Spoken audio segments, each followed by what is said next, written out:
So call a friend. Get ready. The David Mack Show is on the air. Hi, welcome to the show. I'm David Mack III. Great to have you here on the David Mack Show. WJNI 106.3 FM. We come on every Saturday at 1 o'clock p.m. right here from the Low Country, Charleston, South Carolina. A lot scheduled on the show today. We have Ms. Pat Mack, who will be calling in at the last part of the first half hour talking about the Delma Woods Health Fair, the big project there. We'll have our Chief of Staff, Daniel Patrick Mack, joining us in the next 20, 30 minutes or so. And we have some gentlemen coming in, college students from the College of Charleston, to Call Me Mr. program, a program designed for African-American males to go into teaching with State Representative Floyd Breland coordinating that. So, full day planned for you. A lot to talk about. You know, there's two words that I like to use. One is compartmentalize and the other is focus. And that is knowing how the game is played and zeroing in on information and understanding it. And one of the things I've always said is you have to be very careful about pop culture and entertainers directing things as relates to consciousness, self-awareness, especially in the African-American community. Now, this is Black History Month, and one of the things that I think we need to be aware of that is really a travesty is that George Zimmerman, yes, George Zimmerman, who has gained fame by murdering an unarmed black youth, is scheduled to fight the rapper DMX in a, I don't know whether it's pay-per-view or whatever it is. That's a shame. It's horrible. And for DMX or anybody to get excited about this, you are totally misguided. We need not do anything to promote or build up, and especially not financially compensate George Zimmerman, who, as far as I'm concerned, is a racist murderer. Now, if somebody wants to catch him on the street and pop him or whatever, I say pop, I mean box or whatever. And Ramsey's laughing, my technical producer over there is laughing. You know, I mean, I won't lose any sleep over that. I'll probably participate in an effort to raise your bail money. But to really sanction and participate in an aspect where this guy is going to make money and gain more notoriety with the farce of having a boxing match, a fighting match, or whatever they're doing, is horrible. One of the things about Black History Month is we have to understand how we define ourselves as African Americans. Concord, California. Private school for girls. High school called Carondelet High. You know what they did for Black History Month? This is a private school for girls. The upper echelon black folk send their daughters there. You know what they did for Black History Month? They had a Black History lunch that consisted of fried chicken, cornbread, and watermelon. I kid you not. It sounds like a horrible joke gone wrong on some television show, but that's what they did. That's what we did. It's very important that we understand Black History Month. And for those folks that say, well, we don't like Black History Month, it's only 1 month and it's the shortest month of the year. we only go to church. Those of us that attend church, we attend church one day out the week. It doesn't mean that we're to act like a heathen the other 6 days of the week. Black History Month is a time to focus, compartmentalize and focus. It's a time to have discussions and dialogue with our young folks and those of us that are not so young to relearn and to refocus on the things that our ancestors went through. The reason we are able to do the things we're able to do now. Because people sacrificed.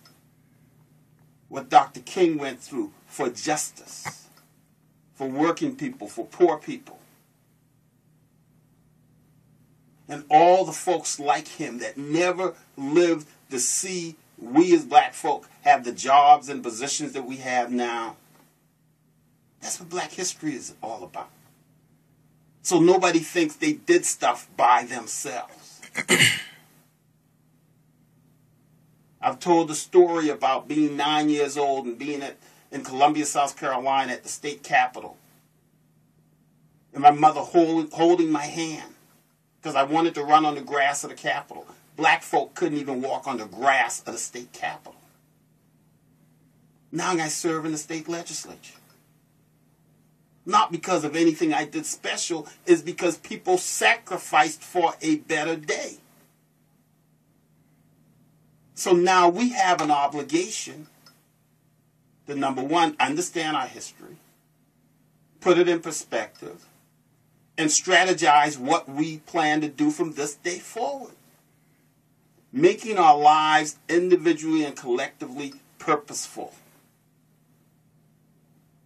for the better good of us as a people. That's what Black History Month is all about. Right now in the state of South Carolina, we're still reeling because our governor and the Republican majority in the state legislature made a decision to forego federal money for Medicaid expansion. $11 billion, 44,000 jobs, as if we still live in the Confederacy. And as I said before, that money is not saved. That money just goes to another state. That's insane. It's estimated that about 1,300 folks are going to die in the state of South Carolina over the next year because we didn't take that money. And folks are denied health care. And as I said before, when we did not put a Democratic governor in 2010, this is the price we pay. 2008, 120,000 Democrats that voted in 2008 did not come back and vote in 2010. The idea being, hey, we'll vote every 4 years. It's awful.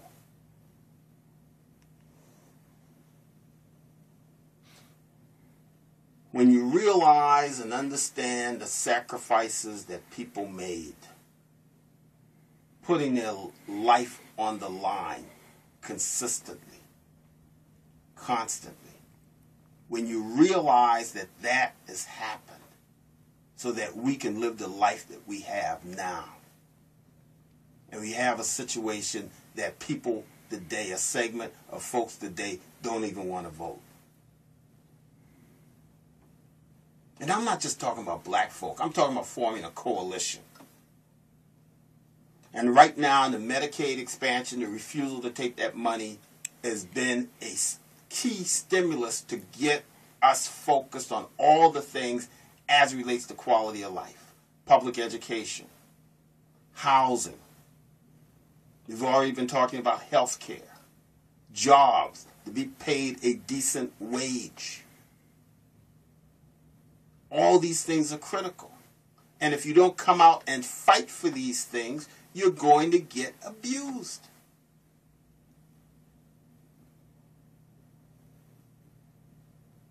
And right now we've got the NAACP, we've got the Progressive Network, we got the League of Women Voters, we have the Coalition Against Violence, Thomas Dixon's organization. We have all these organizations doing great things, coming together, making a difference. But we need more people to get involved and do something. Get involved with one of those organizations. Make a move. Make a commitment. And for God's sake, if you don't do anything else, make sure that every election you get, you're not only voting, but you're getting folks that wouldn't ordinarily vote. 3, 4 people that come out and vote every time.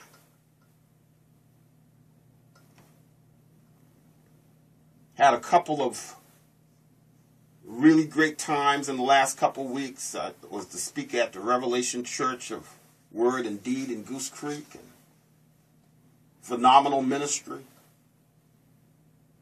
Constantly doing things, doing it right. And again, churches cannot support a candidate, cannot support a political party, but they have an obligation to make sure that people are involved, and thus people are, in fact, turning out the vote in their best interests. The 5 things that I always say is key. A good educational system for your children, a job or entrepreneurial opportunity, health care, a decent place to live, and to be treated with dignity and respect.